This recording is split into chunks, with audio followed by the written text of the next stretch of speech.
It's Coach D again. Thank you for joining. Athletes, especially in a demanding sport like track and field, pour so much into physical training. The hours on the track, the reps in the gym, perfecting form and technique. But how much time is dedicated to training our minds? It's tough, and I get it. Standing at the starting line or preparing for a big jump, and suddenly that wave of pressure just hits.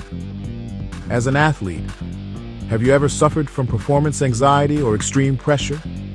That feeling where your heart is pounding and your thoughts are racing, making it hard to even remember your technique? It's a tough place to be, and it often doesn't stop there.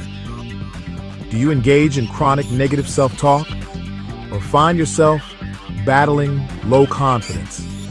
Even after a good training session, maybe you hear that little voice saying you're not fast enough, not strong enough, or that you're going to mess up. Have you ever struggled to maintain focus and limit distractions, whether it's the crowd, your competitors, or just the noise inside your own head?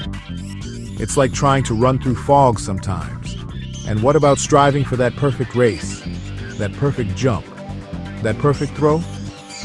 Are you a perfectionist? Or do you find it incredibly difficult to recover from setbacks and disappointments, letting one bad day derail your progress for a week?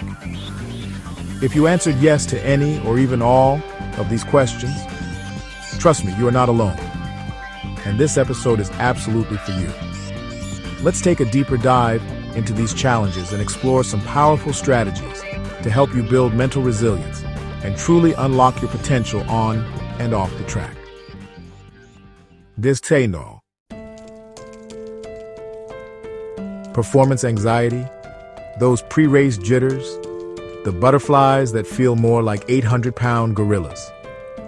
It's something almost every athlete experiences at some point. Acknowledging these feelings, rather than trying to suppress them, is a crucial first step. It's your body's way of telling you that what you're about to do matters. The key isn't to eliminate anxiety entirely, because a little bit can actually sharpen your senses, but to manage it so it doesn't overwhelm you. The mental preparation at this point is just as vital as your physical warm-up. You wouldn't go into a race with cold muscles, so don't go into one with an unprepared mind. We have to build routines that ground us. One of the most effective tools I've found, and something I know many elite athletes rely on, is the power of breath and visualization. Simple, deep breathing exercises can calm your nervous system almost instantly. Inhale calm, exhale tension. Do it right now. Feel that? And visualization. It's like running the race in your mind before you even step on the track. Picture every stride, every hurdle, every phase of your jump or throw, succeeding flawlessly.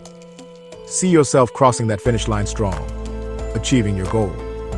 This mental rehearsal builds familiarity and confidence, reducing the fear of the unknown and allowing your body to follow what your mind has already practiced.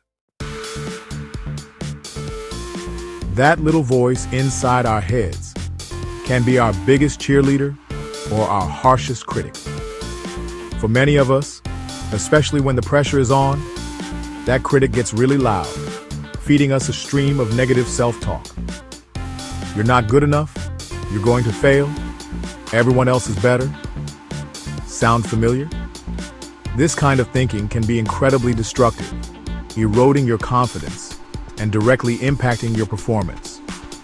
There's been moments for me where that voice was deafening, and it took a conscious effort to challenge and change that narrative. It's about recognizing that thoughts are just thoughts, not necessarily facts. The good news is, we can actively work to rewire this pattern. Positive affirmations are a fantastic starting point. Affirmations are short, powerful statements that you repeat to yourself, focusing on your strengths and desired outcomes. Things like, I am strong, I am prepared, I perform well under pressure. It might feel strange to do at first, but trust me, repetition builds belief. Another powerful technique is cognitive restructuring. This involves identifying those negative thoughts, challenging their validity, asking yourself, is this thought actually true? What's the evidence?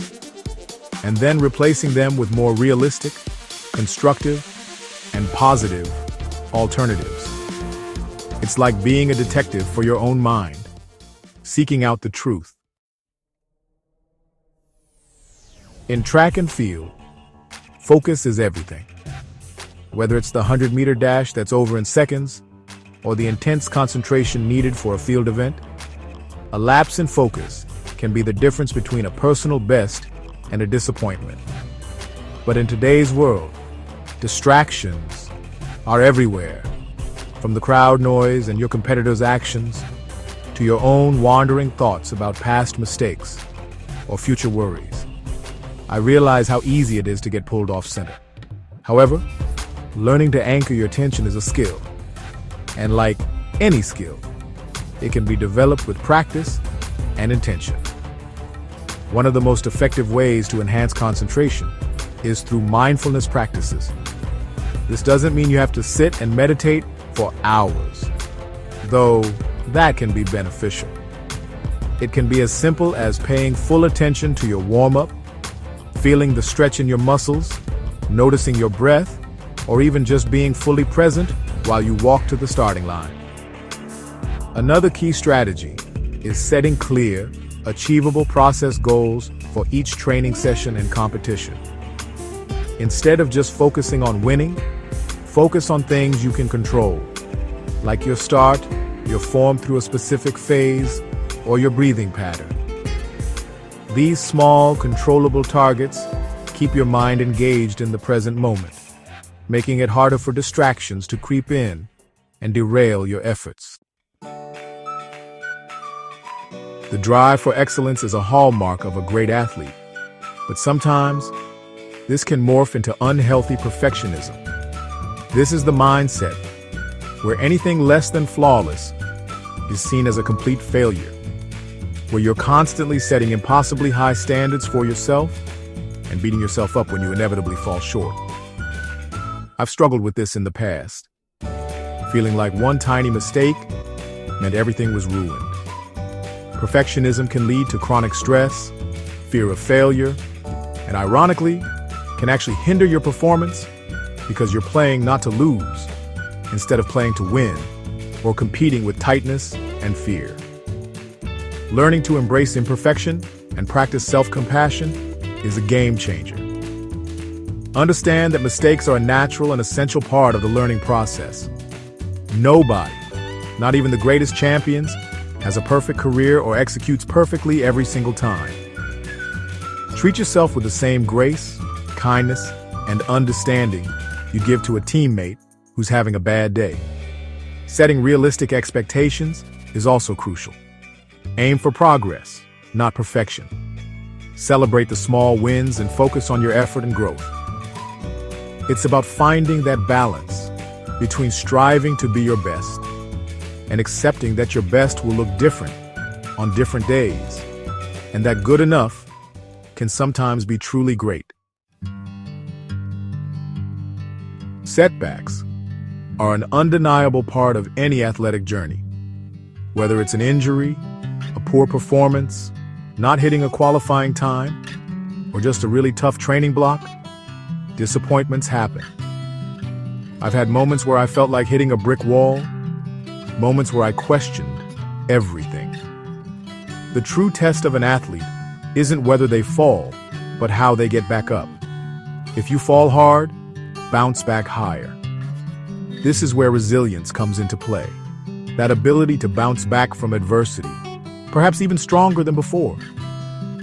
It's not about pretending the disappointment didn't happen, but about processing it and moving forward constructively.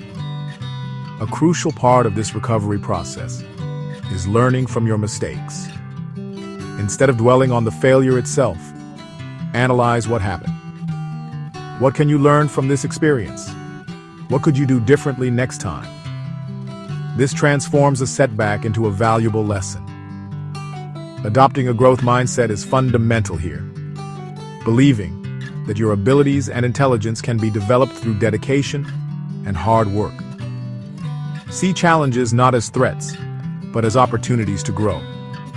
Every stumble, every hurdle you overcome, every time you push through when you want to quit, you're building that resilience muscle, making you better equipped for whatever comes next on your path.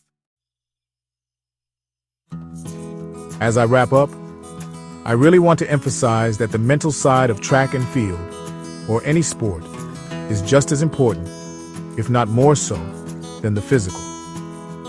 Tackling performance anxiety, quieting that negative inner voice, sharpening your focus, letting go of the need for absolute perfection, and learning how to bounce back from those inevitable setbacks. These are the skills that separate good athletes from great ones, and more importantly, help you enjoy your journey and reach your personal best. Remember, every single athlete, from the local high school track star to Olympian standing on the podium, faces mental challenges. It's part of the human experience, especially when you're pushing your limits and striving for big goals. What matters is that you now have some strategies, some tools in your mental toolkit to navigate these challenges. It's not about being fearless, it's about feeling the fear and doing it anyway, armed with techniques that build confidence and resilience. So, take these tips, experiment with them, find what works best for you, and integrate them into your training and competition routine. Your mind is your most powerful asset. Train it. It's a muscle. Trust it and be kind to it. With the right strategies and a resilient mindset, you can absolutely overcome the mental hurdles and achieve your full potential, both on the track and in every other area of your life. Stay strong, keep learning, and keep pushing forward. You've got this.